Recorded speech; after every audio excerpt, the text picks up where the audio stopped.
I'm going to be talking about the services offered by cloud storage providers, and I'm sure we're all pretty familiar with cloud storage providers and use at least one of them in some capacity.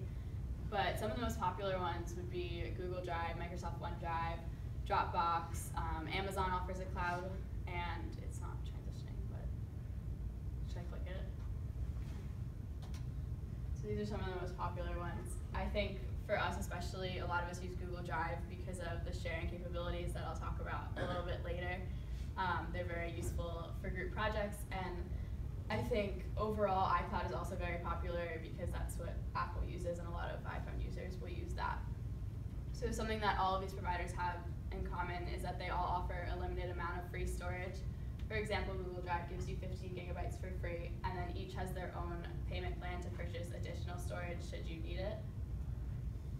So because there's a limited amount of free storage, you want to make sure that you're uploading the important things like financial documents and paperwork that you're going to need from time to time, as well as files of sentimental value in case of disaster. So if you lose your phone or your laptop breaks, you have access to these files in other places.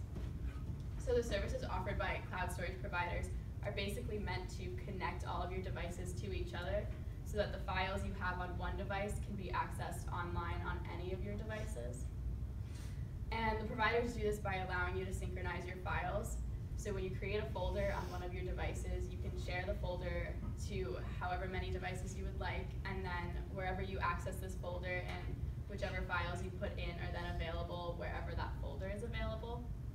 Another service that a lot of providers offer is that you can create new documents online instead of in a desktop publishing software like Microsoft Word. So Google has Google Docs and Google Sheets and things like that where you can create online and then also store it in the cloud. Some providers also allow you to share files.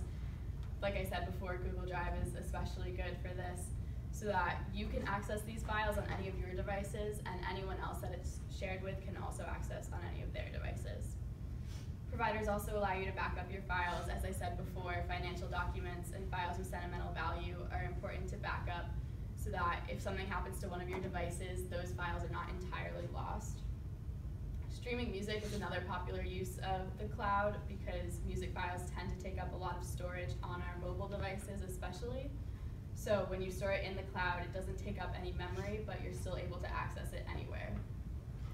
Similarly, photos also take up a lot of storage space, but a lot of cloud providers offer a special feature where you can link your camera roll to your drive so that any picture taken is automatically uploaded and you don't have to periodically import all of those photos. Providers also allow you to play games using internet-connected game consoles. So if you're in the middle of a game, you can save your progress and then pick up where you left off using any other internet-connected game console, and your progress is just saved in the cloud. So in choosing one of the providers, you really have to evaluate which primary need you're looking to fulfill, because each of them has something that they kind of specialize in. So for example, if you're someone who's going to be uploading a lot of pictures and looking to go through pictures or a mass amount of pictures in a short amount of time, Google Drive is really good for that because they have photo sorting where you can search a certain subject and your pictures that fulfill that will come up. It's also important to evaluate the storage.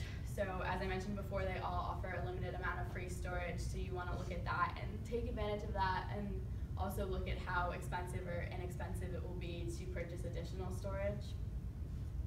If you're someone who's going to be uploading really big files, like really long videos, you want to make sure that the size restrictions on file uploads will accommodate that. So Amazon Cloud Drive has the largest size restriction, which is 48 gigabytes. It's important to look at the privacy and terms of agreement as well. You want to have a drive that encrypts your files so that your personal information does not get just kind of put out there in the case of a breach. And for someone who's going to be working on a lot of group projects, you want to make sure that your cloud has sharing capability. Apple iCloud is one that doesn't. You need to be signed into your Apple account to access the files. You can't share files among other users.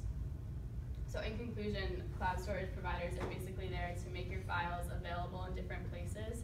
So you can back up your files and then also just have access to them wherever you are.